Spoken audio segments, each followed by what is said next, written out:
ஜோதிடத்தை பொறுத்த வரைக்கும் இந்த கிரகங்களுடைய நிலைகள் அப்படிங்கிறது எப்போவுமே மாறுபட்டுக்கிட்டே தான் இருக்கும்.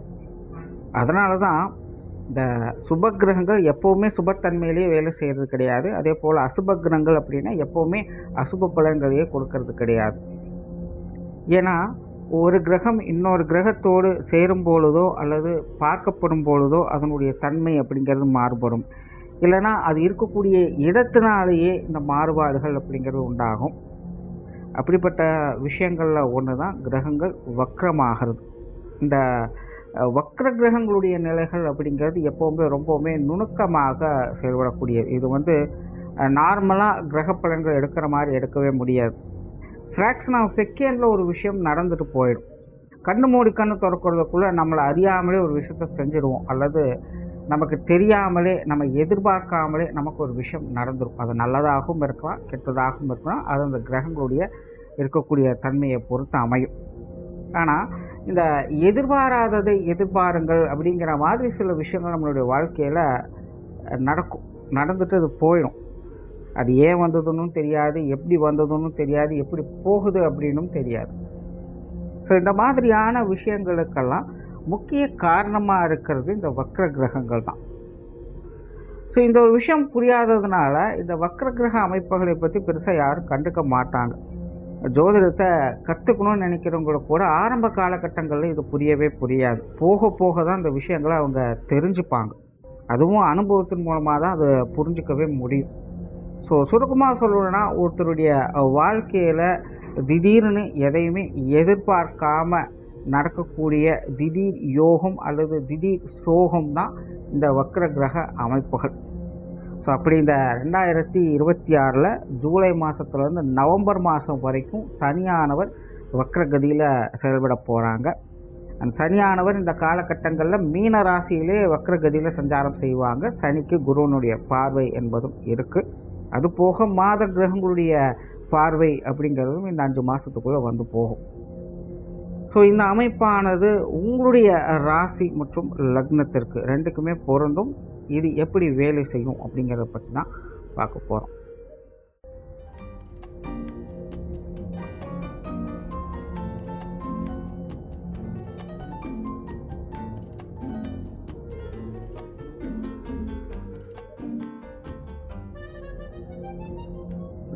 வணக்கம் மேஷராசி அன்பர்களே. மேஷத்தை பொறுத்த வரைக்கும் இப்போது 7 சனி நடந்துக்கிட்டு இருக்குது. அதில் விரையச்சனியானது போய்கிட்டு இருக்குது. அண்ட் மேஷத்தை பொறுத்த வரைக்கும் ராசி லக்ன அடிப்படையில் பார்க்கும்பொழுது சனியானவர் 10க்கும் 11க்கும் அதிபதியாக வரக்கூடியவங்க. அவங்க இப்போ 12ஆம் இடத்துல வக்ரகதியில் செயல்படக்கூடிய இந்த அமைப்பானது ஆல்ரெடி மேஷராசிக்காரங்களுக்கெல்லாம் பார்த்திங்கன்னா கைக்கு எட்டியது வாய்க்கெட்டில் அப்படிங்கிற ஒரு நிலைகள் தான் இருந்துக்கிட்டு இருக்கும். ஏன்னா மேஷராசியை பொறுத்த வரைக்கும் எதில் சம்பாதிச்சோம் எதில் விடுறோம் அப்படின்னு தெரியாத புரியாத ஒரு குழப்ப நிலைகளை தான் போய்கிட்டு இருக்குது. சில நேரத்தில் சில விஷயங்கள்லாம் பார்த்திங்கன்னா இனி அடுத்தது நான் தான் அப்படிங்கிற ஒரு தைரியத்தை கொடுத்து நம்பிக்கையோடு அவங்கள செயல்பட வச்சிடும். ஆனால் காரியம் நடக்க தான் தெரியும். தெரியாமல் கால் வச்சுட்டோமோ, யோசிக்காமல் உள்ளே இறங்கிட்டோமோ, ஆரம்பிக்கும் போது இப்படி இல்லையே இப்படி நடந்துக்கிட்டு இருக்குது அப்படின்னு யோசிக்க வச்சிடும். அப்படியே இல்லைன்னா சில நேரங்களில் நீங்கள் எதிர்பார்த்த விஷயங்கள் சக்ஸஸாக கூட முடிஞ்சிடும். ஆனால் அது உங்களுக்கு முழுமையாக பயன் இல்லாத வகையில் அது மாறி போகும் வாய்ப்பு இருக்கும். எதுலேயோ சம்பாதிச்சிங்க எதுலேயோ விடுறீங்க அப்படிங்கிற மாதிரி உங்களுடைய வாழ்க்கை நிலை அப்படிங்கிறது போகும். ஓப்பனாக சொல்லணும்னா மேஷத்தை பொறுத்த வரைக்கும் இது ஒரு இன்வெஸ்ட்மெண்ட்டுக்கான ஒரு காலகட்டம் அப்படின்னு தான் சொல்லணும். பட் அதுக்காக இருக்கிற காசெல்லாம் கொண்டு போய் எதுலையாவது போட்டுடுங்க அப்படின்னு நான் சொல்ல மாட்டேன். ஏன்னா இன்வெஸ்ட்மெண்ட் பண்ணுறது அப்படிங்கிறது நல்லது தான். ஆனால் அதுக்குண்டான ரிட்டர்ன் இருக்குமா அப்படின்னு பார்த்தீங்கன்னா கண்டிப்பாக இருக்காது. ஏன்னா மேஷத்தை பொறுத்த வரைக்கும் இந்த விரைச்சனை நடந்துட்டு இருக்கிறதுனால வரவுகள் எந்த அளவுக்கு இருக்கோ அந்த அளவுக்கு செலவுகளும் வந்து கொண்டே தான் இருக்கும். நீங்கள் எவ்வளோ வேணாலும் சம்பாதிக்கலாம், ஆனால் அவ்வளவும் ஏதோ ஒரு வகையில் காணாமல் போயிட்டு ஒன்று அவங்களாகவே அதை காலி பண்ணிடுவாங்க, அல்லது அது காலி ஆகிறதுக்கு உண்டான விஷயங்கள் அப்படிங்கிறது நடந்துக்கிட்டு இருக்கும். சிலர் புத்திசாலித்தனமாக அது தேவைக்கு ஏற்ப ஒரு முதலீடாகவோ அல்லது ஒரு அசட்டாகவோ அவங்க மாற்றிக்கிட்டும் வருவாங்க. பட் அதுவும் சுலபம் கிடையாது. கண்டிப்பாக அதுக்கு ஏற்ற மாதிரி ஒரு அலைச்சலையும் டென்ஷனையும் அது கொடுத்துக்கிட்டு தான் இருக்கும். எதையும் எடுத்த போதும் நிம்மதியாக செஞ்சு முடிக்க விடவே விடாது. ஆனாலும் ரிஸ்க் எடுத்தாலும் பரவாயில்ல, கஷ்டப்பட்டாலும் பரவாயில்ல, முதலுக்கு மோசமாகிடக்கூடாது அப்படிங்கிறதுக்காக சிலர் கொஞ்சம் அந்த விஷயங்களை செஞ்சுக்கிட்டு வருவாங்க. ஆனாலும் பாருங்கள் அவங்களுக்கு கடைசியில் உடம்பு படுத்தி எடுத்துடும், உடம்புக்காக செலவு செய்ய வேண்டிய சூழ்நிலைகள் அப்படிங்கிறது வந்துடும், உடல்நல பிரச்சனைகளை அது ஏற்படுத்திடும். ஸோ இப்படி ஏதோ ஒரு வகையில் பிரச்சனைகளை அது கொடுத்து கொண்டு தான் இருக்கும். ஒரு பக்கம் அவங்க வளர்ச்சியை நோக்கி போய்கிட்டு இருக்காங்க, ஆனால் இன்னொரு பக்கம் அவங்களுக்கு ஏதோ ஒரு வகையில் பின்னடைவையும் கொடுத்துக்கிட்டு தான் இருக்குது. இதுக்கு முழு காரணமாக இருக்கிறது இந்த சனி தான். ஏன்னா சனியை பொறுத்த வரைக்கும் மேஷத்திற்கு காரியாதிபதியும் அவர் தான், லாபாதிபதியும் அவர் தான். ஆனால் இப்போ இருக்கிறது ஒரு விரயஸ்தானத்தில். அதனால தான் இந்த மேஷத்திற்கு எதை தொட்டாலும் ஒரு வளர்ச்சி அப்படிங்கிறது இருக்குது, ஆனால் அது உருப்படியாக இல்லை அப்படிங்கிற நிலையில் போய்கிட்டு இருக்குது. ஸோ இப்போ இந்த சனி வக்கரமாகிறது மேஷத்திற்கு, அது ராசி ஆனாலும் சரி இல்லை லக்னம் ஆனாலும் சரி, நல்லதா கெட்டதா அப்படின்னு பார்த்தீங்கன்னா இது ரெண்டுமே கிடையாது அப்படின்னு தான் சொல்லணும். ஏன்னா மேஷத்தை பொறுத்த வரைக்கும் இது பெருசாக எந்த ஒரு மாற்றத்தையும் கொண்டு வர போகிறதும் இல்லை, அதுக்காக ஒன்றுமே இல்லாமல் ஆக்க போகிறதும் கிடையாது. பெரும்பாலும் வழக்கமான விஷயங்களாகத்தான் இருக்கும். இன்னும் சொல்ல போனால் கடந்த 3-4 மாதமாக நீங்கள் கொஞ்சம் ரிஸ்க் எடுத்து எஃபர்ட் போட்டு ஏதாவது விஷயங்கள் செஞ்சுருந்தீங்க அப்படின்னா அதற்கு ஏற்ற ஒரு நல்ல விஷயங்களை, ஒரு ரிஸ்க்கு ஏற்ற ரிவார்டு அப்படிங்கிற மாதிரி சில விஷயங்களை கொண்டு வந்து சேர்க்கலாம். அல்லது பழைய பாக்கிகள் செட்டில் ஆகிறது, அது பொருள் ரீதியாக மட்டுமல்ல, எதுவாக இருந்தாலும் சரி, உனக்கு நான் பழைய கடன் உனக்கு தீர்க்கணும், உனக்கு நான் கொடுக்க வேண்டிய விஷயம் உனக்கு கொடுக்கணும் அப்படிங்கிற மாதிரி பழைய விஷயங்களை செட்டில் பண்ணக்கூடிய அமைப்புகள் அப்படிங்கிறது இருக்குது. அது காரிய ரீதியாகவும் பொருந்தும், பொருள் ரீதியாகவும் அது பொருந்தும்.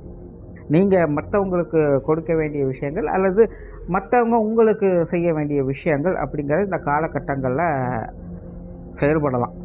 அதே போல் கெரியர் ரிலேட்டடான விஷயங்கள் அப்படிங்கிறது இந்த காலகட்டங்களில் மேசராசிக்காரங்களுக்கு ரொம்பவுமே அப்ஸ் அண்ட் டவுன்ஸ் அப்படிங்கிறது கண்டிப்பாக இருக்கும்.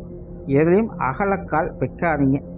எந்த ஒரு விஷயமாக இருந்தாலும் சரி, அது காரியம் முடிகிற வரைக்கும் முழுசுவை அதை நம்பாதீங்க. ஏன்னா எப்போ வேணாலும் அது பாதியிலே கட் ஆகலாம். வெறுமனே நம்பிக்கையின் பேரில் மட்டும் எதையும் செஞ்சிடக்கூடாது. எல்லாத்தையுமே முழுமையாக முடிஞ்சதுக்கப்புறம் ஓகே அப்படின்னு கன்ஃபார்மாக எடுத்துக்கோங்க. ஏன்னா பாதியிலேயே கூட அது காணாமல் போகலாம். அந்த மாதிரியான விஷயங்கள் கெரியர் ரிலேட்டடாக நடக்கும். பட் மேஷத்தை பொறுத்த வரைக்கும் நல்ல விஷயம் என்னென்னா, அது ஒரு நல்லதுக்கான ஆரம்பமாகத்தான் அது ஆரம்பிக்கும். கண்டிப்பாக உங்களுடைய கெரியர் ரிலேட்டடான விஷயங்களை ஒரு மாற்றத்தையும் முன்னேற்றத்தையும் பார்ப்பீங்க. பட் அது முடிகிற வரைக்கும், கன்ஃபார்ம் ஆகிற வரைக்கும் வெயிட் பண்ணுங்கள்.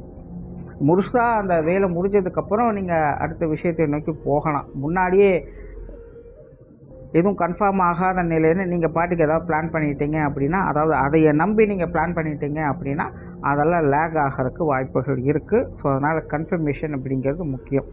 மற்றபடி கெரியர் ரிலேட்டடான விஷயங்கள் பெருசாக டிஸ்டர்பன்ஸ் அப்படிங்கிறது இருக்காது. அதே போல் தொழில் வேலை உத்தியோகம் செய்யக்கூடியவங்களுக்கு இந்த பொருளாதார ரீதியான ஒரு மாற்றம் அப்படிங்கிறது நல்லபடியாக இருக்கும். முன்னாடியே சொன்ன மாதிரி இந்த பழைய பாக்கிகள் வசூலாகிறது, அல்லது பழைய செட்டில்மெண்ட்கள் உங்களுக்கு கிடைக்கிறது, பழைய வாய்ப்புகள் உங்களுக்கு மீண்டும் கிடைக்கிறது, அல்லது முன்னாடியே நீங்கள் திட்டம் போட்டு வைத்து பெண்டிங்கில் வச்ச விஷயங்களை மீண்டும் எடுத்து நீங்கள் செய்கிறது. ஸோ இந்த மாதிரியான விஷயங்கள்லாம் இந்த வக்கர காலகட்டங்களில் உங்களுக்கு சிறப்பாகவே கை கொடுக்கும்.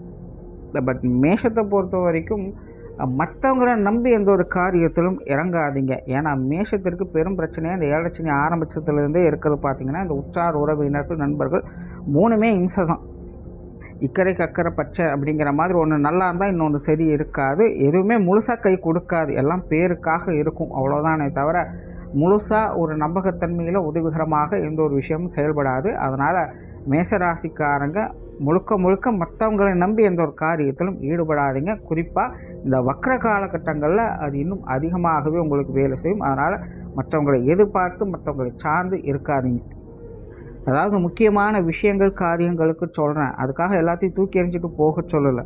ஏன்னா சனி இந்த இடத்துல தான் பயங்கரமாக வேலை செய்யும். ஏன்னா எப்போவுமே இந்த ஏழரை சனி அஷ்டம சனியெல்லாம் வந்துருச்சு அப்படின்னாலே அதற்குண்டான ஆட்கள் என்ன பண்ணுவாங்க அப்படின்னா, கூட இருக்கிறவங்க எல்லாத்தையுமே உதாசீனப்படுத்த ஆரம்பிச்சிருவாங்க. ஏன்னா சனி உள்ளே நுழைஞ்சிட்டாலே அங்கே ஈகோ ட்ரிகர் ஆகிடும். ஈகோ ட்ரிகர் ஆயிடுச்சு அப்படின்னாலே அங்கே சனி வேலை செய்ய ஆரம்பிச்சாச்சுன்னு அர்த்தம். அதனால் மற்றவங்களை நீங்கள் உதாசீனப்படுத்துகிறீங்க அப்படின்னாலே உங்களுக்கு பிரச்சனை ஆரம்பிக்குது அப்படின்னு அர்த்தம். நல்லா யோசிச்சு பாருங்கள். இந்த ஏழரை சனி ஆரம்பித்ததுக்கப்புறம் தான் நல்லா நெருங்கி பழகிறவங்களே உங்களை விட்டு ஒதுங்கி இருக்க ஆரம்பிப்பாங்க. சிலர்கிட்டலாம் தேவையே இல்லாமல் நீயா நானா பிரச்சனையெல்லாம் உருவாக்கிட்டு இருக்கும். நம்பிக்கையாக இருக்கிறவங்க கூட இப்போல்லாம் பட்டும் படாமல் தொட்டும் தொடாமல் தான் இருப்பாங்க. ஸோ இதெல்லாம் எரிரத்தியில் எண்ணெய் ஊற்றுற மாதிரி வேலை செஞ்சோம் அப்படின்னா அது நமக்கும் பிற்காலத்தில் பிரச்சனையாக மாறும் அப்படிங்கிறத புரிஞ்சுக்கோங்க. ஸோ யாரையும் உதாசீனப்படுத்த வேண்டாம், அதுக்காக யாரையும் முழுசாக நம்பி எந்த ஒரு காரியத்திலும் இருக்காதீங்க. அண்ட் குடும்ப வாழ்க்கை, குடும்ப தேவைகள் இதெல்லாமே பார்த்தீங்கன்னா இந்த காலகட்டங்களில் கொஞ்சம் மந்தமாகத்தான் இருக்கும். குடும்ப காரியங்கள்லாம் எடுத்தோம் கவுத்தோம்னாலும் செய்ய முடியாது, பொறுமையாக இருந்து தான் செயல்பட்டு ஆகணும். பட் அத்தியாவசியமான விஷயங்களில் பெருசாக கை வைக்காது. புதிய முயற்சிகள் அப்படின்னு வரும்போது தான் குடும்பத்துக்குள்ளே கொஞ்சம் நிதானமாக செயல்படுங்க. அதே போல் மேசராசிக்காரங்களுக்கு இந்த சுபகாரியங்கள் அப்படிங்கிறது நல்லபடியாக இருக்கும். திருமண அமைப்புகள், புத்திரபாக்கிய அமைப்புகள், குழந்தைகளுக்கான சுப விசேஷங்கள், காரியங்கள் அல்லது புது இல்லம் செட் ஆகிறது, இந்த மாதிரியான விஷயங்கள்லாம் பார்த்திங்கன்னா நல்லபடியாகவே இருக்கும். மெயினாக இந்த வருஷமே பார்த்திங்கன்னா மேஷத்திற்கு இந்த அசட் டெவலப்மெண்ட் அப்படிங்கிறது சிறப்பாக இருக்கும். அது இந்த வக்ர காலத்துலேயும் உங்களுக்கு கொஞ்சம் நல்லபடியாகவே வேலை செய்யும் சொல்லலாம். அண்ட் குடும்ப உறவுகளுக்குள்ள ஏற்ற இறக்கங்கள் அப்படிங்கிறது அதிகமாக இருக்கும். குறிப்பாக முடிந்து போன பழைய பிரச்சனைகளை இழுத்து மீண்டும் மீண்டும் அசை போட்டு கொண்டே இருக்கக்கூடிய விஷயங்கள் அப்படிங்கிறது இந்த காலகட்டங்களில் கண்டிப்பாக நடக்கும். ஸோ அந்த மாதிரியான விஷயங்கள்லாம் கொஞ்சம் முடிஞ்ச அளவுக்கு காம்ப்ரமைஸாக இருக்கிறது நல்லது.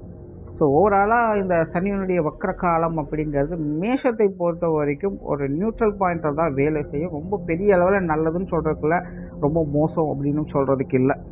எங்கே சுற்றினாலும் கடைசியில் நடுநிலைக்கு வந்து தான் ஆகணும் அப்படிங்கிற மாதிரி என்னதான் வாழ்க்கையில் மாற்றங்கள் ஏற்ற இறக்கங்களாக வந்து போனாலும் திரும்ப திரும்ப ஒரே நிலையில் வந்து நீங்கள் நின்றுடுவீங்க. அதனால் இந்த காலகட்டங்கள் நீங்களும் அதுக்கேற்ற மாதிரி நடுநிலையோடு செயல்பட்டு வந்தீங்கன்னா பெருசாக தொல்லைகள் இருக்காது. நன்றி, வணக்கம், வாழ்க வளமுடன்.